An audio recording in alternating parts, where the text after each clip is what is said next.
Chapter 2. Matthew Cuthbert is Surprised. Matthew Cuthbert and the sorrel mare jogged comfortably over the 8 miles to Bright River. It was a pretty road, running along between snug farmsteads, with now and again a bit of balsamy firwood to drive through, or a hollow where wild plums hung out their filmy bloom. The air was sweet with the breath of many apple orchards, and the meadow sloped away in the distance to horizon mists of pearl and purple, while the little birds sang as if it were the one day of summer in all the year. Matthew enjoyed the drive after his own fashion, except during the moments when he met women and had to nod to them, for in Prince Edward Island you are supposed to nod to all and sundry you meet on the road, whether you know them or not. Matthew dreaded all women except Marilla and Mrs. Rachel. He had an uncomfortable feeling that the mysterious creatures were secretly laughing at him. He may have been quite right in thinking so, for he was an odd-looking personage, with an ungainly figure and long iron-gray hair that touched his stooping shoulders, and a full soft brown beard which he had worn ever since he was 20. In fact, he had looked at 20 very much as he looked at 60, lacking a little of the grayness. When he reached Bright River, there was no sign of any train. He thought he was too early, so he tied his horse in the yard of the small Bright River Hotel and went over to the station house. The long platform was almost deserted, the only living creature in sight being a girl who was sitting on a pile of shingles at the extreme end. Matthew, barely noting that it was a girl, sidled past her as quickly as possible without looking at her. Had he looked, he could hardly have failed to notice the tense rigidity and expectation of her attitude and expression. She was sitting there waiting for something or somebody, and, since sitting and waiting was the only thing to do just then, she sat and waited with all her might and main. Matthew encountered the station-master locking up the ticket office preparatory to going home for supper, and asked him if the 5:30 train would soon be along. "The 5:30 train has been in and gone half an hour ago," answered that brisk official, "but there was a passenger dropped off for you, a little girl. She's sitting out there on the shingles. I asked her to go into the ladies' waiting room, but she informed me gravely that she preferred to stay outside. There was more scope for imagination, she said. She's a case, I should say." "I'm not expecting a girl," said Matthew blankly. "It's a boy I've come for. He should be here. Mrs. Alexander Spencer was to bring him over from Nova Scotia for me." The station-master whistled. "Guess there's been some mistake," he said. "Mrs. Spencer came off the train with that girl and gave her into my charge. Said you and your sister were adopting her from an orphan asylum and that you would be along for her presently. That's all I know about it, and I haven't got any more orphans concealed hereabouts." "I don't understand," said Matthew helplessly, wishing that Marilla was at hand to cope with the situation. "Well, you'd better question the girl," said the station-master carelessly. "I dare say she'll be able to explain. She's got a tongue of her own, that's certain. Maybe they were out of boys of the brand you wanted." He walked jauntily away, being hungry, and the unfortunate Matthew was left to do that which was harder for him than bearding a lion in its den. Walk up to a girl, a strange girl, an orphan girl, and demand of her why she wasn't a boy. Matthew groaned in spirit as he turned about and shuffled gently down the platform towards her. She had been watching him ever since he had passed her, and she had her eyes on him now. Matthew was not looking at her, and would not have seen what she was really like if he had been, but an ordinary observer would have seen this.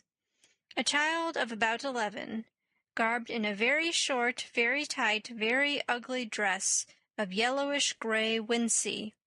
She wore a faded brown sailor hat, and beneath the hat, extending down her back, were 2 braids of very thick, decidedly red hair.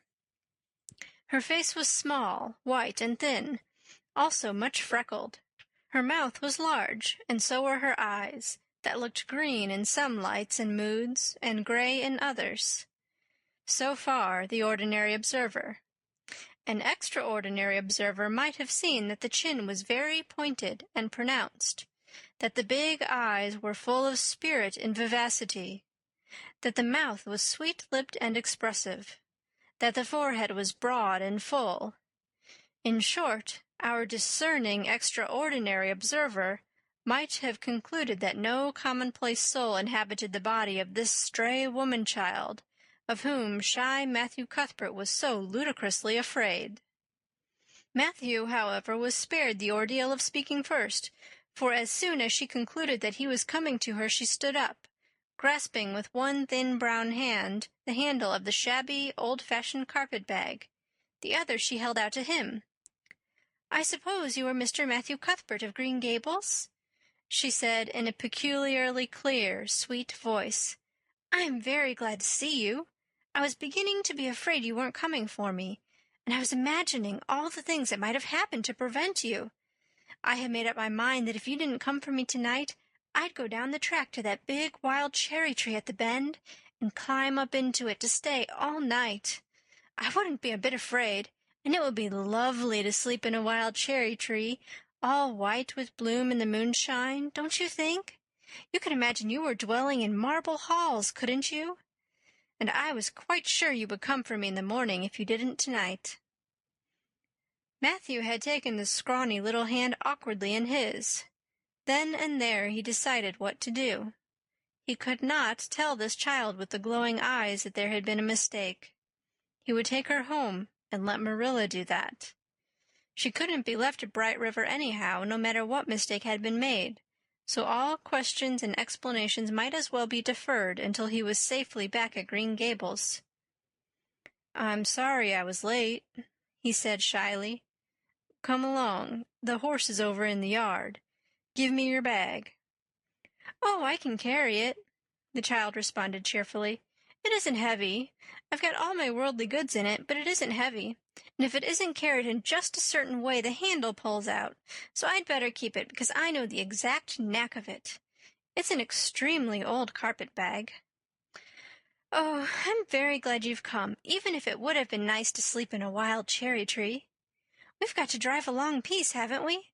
Mrs. Spencer said it was 8 miles. I'm glad because I love driving. Oh, it seems so wonderful that I'm going to live with you and belong to you. I've never belonged to anybody, not really. But the asylum was the worst. I've only been in 4 months, but that was enough. I don't suppose you ever were an orphan in an asylum, so you can't possibly understand what it is like. It's worse than anything you could imagine. Mrs. Spencer said it was wicked of me to talk like that, but I didn't mean to be wicked. It's so easy to be wicked without knowing it, isn't it? They were good, you know, the asylum people, but there is so little scope for the imagination in an asylum, only just in the other orphans. It was pretty interesting to imagine things about them. To imagine that perhaps the girl who sat next to you was really the daughter of a belted earl who had been stolen away from her parents in her infancy by a cruel nurse who died before she could confess. I used to lie awake at nights and imagine things like that, because I didn't have time in the day. I guess that's why I'm so thin. I am dreadful thin, ain't I? There isn't a pick on my bones. I do love to imagine I'm nice and plump, with dimples in my elbows." With this, Matthew's companion stopped talking, partly because she was out of breath, and partly because they had reached the buggy. Not another word did she say until they had left the village and were driving down a steep little hill, the road part of which had been cut so deeply into the soft soil that the banks, fringed with blooming wild cherry trees and slim white birches, were several feet above their heads. The child put out her hand and broke off a branch of wild plum that brushed against the side of the buggy. "Isn't that beautiful? What did that tree, leaning out from the bank, all white and lacy, make you think of?" she asked. "Well, now, I dunno," said Matthew. "Why, a bride, of course, a bride, all in white with a lovely misty veil. I've never seen one, but I can imagine what she would look like. I don't ever expect to be a bride myself. I'm so homely nobody will ever want to marry me, unless it might be a foreign missionary. I suppose a foreign missionary mightn't be very particular. But I do hope that some day I shall have a white dress. That is my highest ideal of earthly bliss. I just love pretty clothes, and I've never had a pretty dress in my life that I can remember. But of course it's all the more to look forward to, isn't it? And then I can imagine that I'm dressed gorgeously. This morning when I left the asylum I felt so ashamed because I had to wear this horrid old wincey dress. All the orphans had to wear them, you know. A merchant in Hopeton last winter donated 300 yards of wincey to the asylum. Some people said it was because he couldn't sell it, but I'd rather believe it was out of the kindness of his heart, wouldn't you? When we got on the train I felt as if everybody must be looking at me and pitying me. But I just went to work and imagined that I had on the most beautiful pale blue silk dress, because when you are imagining, you might as well imagine something worthwhile. And a big hat all flowers and nodding plumes, and a gold watch and kid gloves and boots. I felt cheered up right away and enjoyed my trip to the island with all my might. I wasn't a bit sick coming over in the boat. Neither was Mrs. Spencer, although she generally is. She said she hadn't time to get sick, watching to see that I didn't fall overboard. She said she never saw the beat of me for prowling about. But if it kept her from being seasick, it's a mercy I did prowl, isn't it? And I wanted to see everything that was to be seen on that boat, because I didn't know whether I'd ever have another opportunity. Oh, there are a lot more cherry trees all in bloom. This island is the bloomiest place. I just love it already, and I'm so glad I'm going to live here. I've always heard that Prince Edward Island was the prettiest place in the world, and I used to imagine I was living here, but I never really expected I would. It's delightful when your imaginations come true, isn't it? But those red roads are so funny. When we got into the train at Charlottetown and the red roads began to flash past, I asked Mrs. Spencer what made them red, and she said she didn't know, and for pity's sake not to ask her any more questions. She said I must have asked her 1,000 already. I suppose I had, too, but how are you going to find out about things if you don't ask questions? And what does make the roads red? Well, now I dunno, said Matthew. Well, that is one of the things to find out sometime. Isn't it splendid to think of all the things there are to find out about? It just makes me feel glad to be alive. It's such an interesting world. It wouldn't be half so interesting if we knew all about everything, would it? There'd be no scope for imagination then, would there? But am I talking too much? People are always telling me I do. Would you rather I didn't talk? If you say so, I'll stop. I can stop when I make up my mind to it, although it's difficult. Matthew, much to his own surprise, was enjoying himself. Like most quiet folks, he liked talkative people when they were willing to do the talking themselves and did not expect him to keep up his end of it. But he had never expected to enjoy the society of a little girl. Women were bad enough in all conscience, but little girls were worse. He detested the way they had of sidling past him timidly with sideways glances, as if they expected him to gobble them up at a mouthful if they ventured to say a word. This was the Avonlea type of well-bred little girl.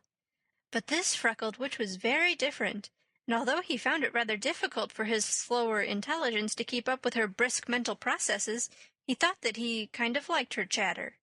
So he said as shyly as usual, "Oh, you can talk as much as you like. I don't mind." "Oh, I'm so glad. I know you and I are going to get along together fine. It's such a relief to talk when one wants to and not to be told that children should be seen and not heard.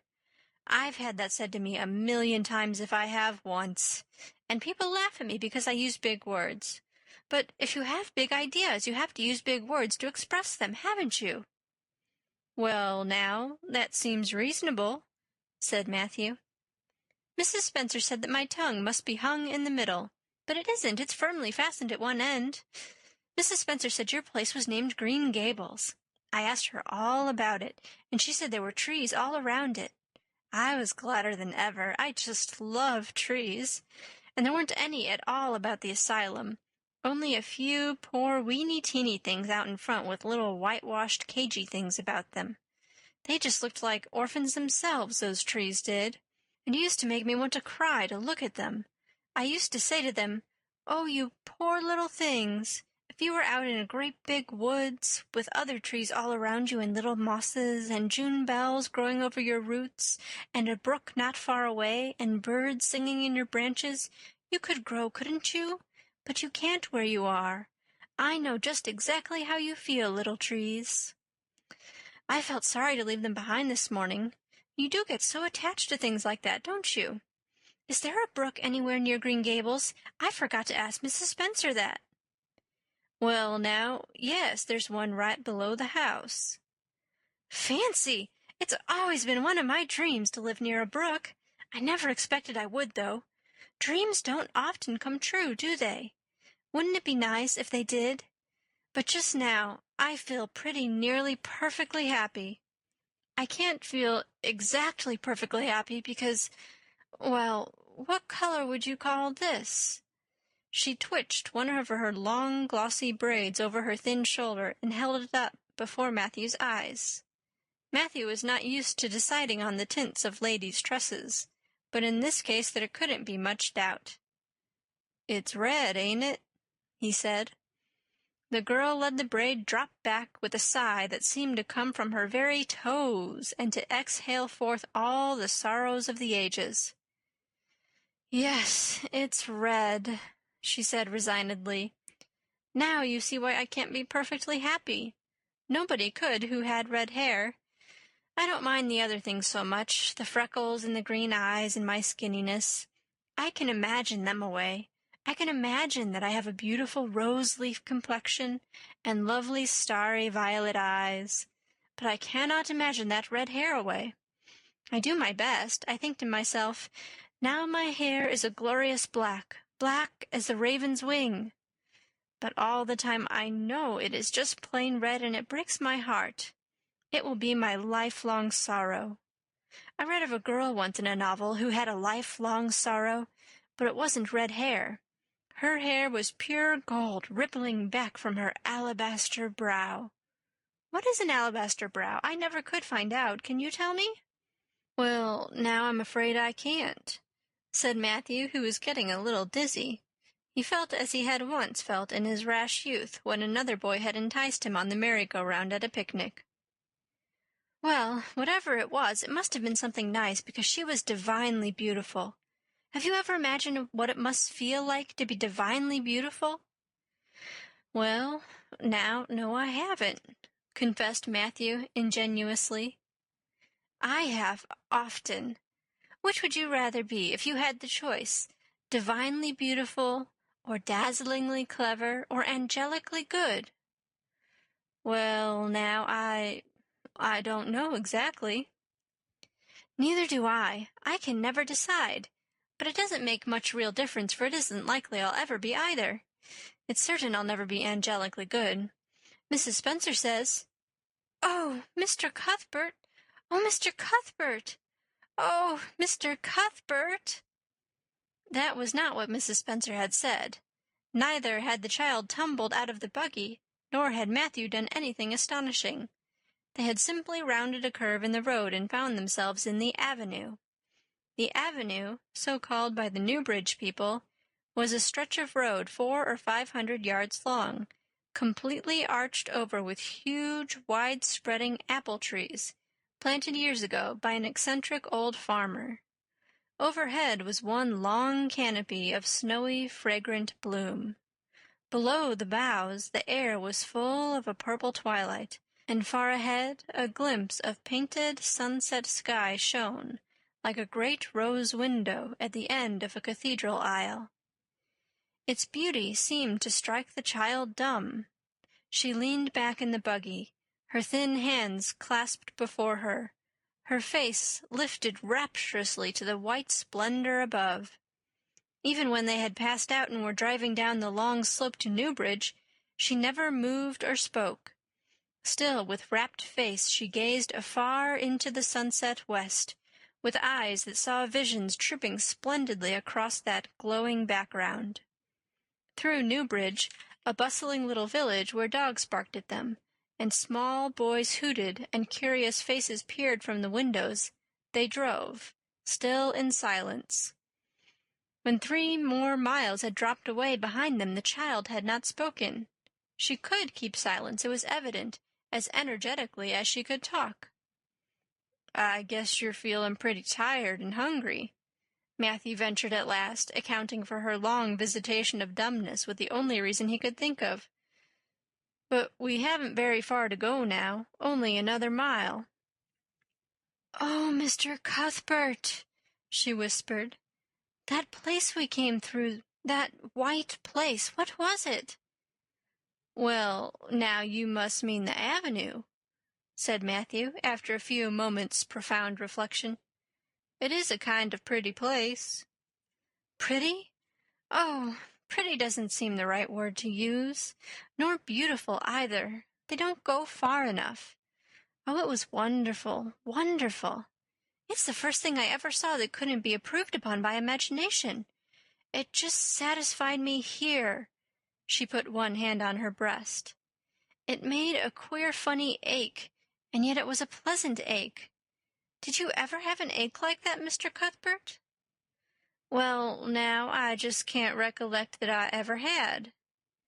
"I have it lots of times, whenever I see anything royally beautiful. But they shouldn't call that lovely place the Avenue. There is no meaning in a name like that. They should call it, let me see, the White Way of Delight. Isn't that a nice imaginative name? When I don't like the name of a place or a person, I always imagine a new one, and always think of them so. There was a girl at the asylum whose name was Hepzibah Jenkins, but I always imagined her as Rosalia DeVere. Other people may call that place the Avenue, but I shall always call it the White Way of Delight. Have we really only another mile to go before we get home? I'm glad and I'm sorry. I'm sorry because this drive has been so pleasant, and I'm always sorry when pleasant things end. Something still pleasanter may come after, but you can never be sure. And it's so often the case that it isn't pleasanter. That has been my experience anyhow. But I'm glad to think of getting home. You see, I've never had a real home since I can remember. It gives me that pleasant ache again just to think of coming to a really, truly home. Oh, isn't that pretty?" They had driven over the crest of a hill. Below them was a pond, looking almost like a river, so long and winding was it. A bridge spanned it midway, and from there to its lower end, where an amber-hued belt of sand-hills shut it in from the dark blue gulf beyond, the water was a glory of many shifting hues, the most spiritual shadings of crocus and rose and ethereal green, with other elusive tintings for which no name has ever been found. Above the bridge, the pond ran up into fringing groves of fir and maple, and lay all darkly translucent in their wavering shadows. Here and there a wild plum leaned out from the bank, like a white-clad girl tiptoeing to her own reflection. From the marsh at the head of the pond came the clear, mournfully sweet chorus of the frogs. There was a little gray house, peering around a white apple orchard on a slope beyond, and, although it was not yet quite dark, a light was shining from one of its windows. "That's Barry's Pond," said Matthew. "Oh, I don't like that name either. I shall call it, let me see, the Lake of Shining Waters. Yes, that is the right name for it. I know because of the thrill. When I hit on a name that suits exactly, it gives me a thrill. Do things ever give you a thrill?" Matthew ruminated. "Well, now, yes. It always kind of gives me a thrill to see them ugly white grubs that spade up in the cucumber beds. I hate the look of them." "Oh, I don't think that can be exactly the same kind of a thrill. Do you think it can? There doesn't seem to be much connection between grubs and lakes of shining waters, does there? But why do other people call it Barry's Pond?" "I reckon because Mr. Barry lives up there in that house. Orchard Slope's the name of his place. If it wasn't for that big bush behind it, you could see Green Gables from here. But we have to go over the bridge and round by the road, so it's near half a mile further." "Has Mr. Barry any little girls? Well, not so very little either, about my size?" "He's got one about 11. Her name is Diana." Oh, with a long indrawing of breath, what a perfectly lovely name. Well, now, I don't know. There's something dreadful heathenish about it, seems to me. I'd ruther Jane or Mary or some sensible name like that. But when Diana was born there was a schoolmaster boardin' there, and they gave him the namin' of her, and he called her Diana. I wish there had been a schoolmaster like that around when I was born then. Oh, here we are at the bridge. I'm going to shut my eyes tight. I'm always afraid going over bridges. I can't help imagining that perhaps, just as we get to the middle, they'll crumple up like a jackknife and nip us. So I shut my eyes. But I always have to open them for all when I think we're getting near the middle, because, you see, if the bridge did crumple up, I'd want to see it crumple. What a jolly rumble it makes. I always like the rumble part of it. Isn't it splendid there are so many things to like in this world? There, we're over. Now I'll look back. Good night, dear lake of shining waters. I always say good night to the things I love, just as I would to people. I think they like it. The water looks as if it was smiling at me. When they had driven up the further hill and around a corner, Matthew said, We're pretty near home now. That's Green Gables over. Oh, don't tell me, she interrupted breathlessly, catching at his partially raised arm and shutting her eyes that she might not see his gesture. Let me guess. I'm sure I'll guess right. She opened her eyes and looked about her. They were on the crest of a hill. The sun had set some time since, but the landscape was still clear in the mellow afterlight. To the west, a dark church spire rose up against a marigold sky. Below was a little valley, and beyond a long, gently rising slope, with snug farmsteads scattered along it. From one to another the child's eyes darted, eager and wistful. At last they lingered on one away to the left, far back from the road, dimly white with blossoming trees in the twilight of the surrounding woods. Over it, in the stainless southwest sky, a great crystal-white star was shining like a lamp of guidance and promise. "That's it, isn't it?" she said, pointing. Matthew slapped the reins on the sorrel's back delightedly. "Well, now, you've guessed it. But I reckon Mrs. Spencer described it so's you could tell." "No, she didn't. Really, she didn't. All she said might just as well have been about most of those other places. I hadn't any real idea what it looked like, but just as soon as I saw it, I felt it was home. Oh, it seems as if I must be in a dream. Do you know my arm must be black and blue from the elbow up, for I've pinched myself so many times today. Every little while a horrible, sickening feeling would come over me, and I'd be so afraid it was all a dream. Then I'd pinch myself to see if it was real, until suddenly I remembered that even supposing it was only a dream, I'd better go on dreaming as long as I could. So I stopped pinching. But it is real, and we're nearly home."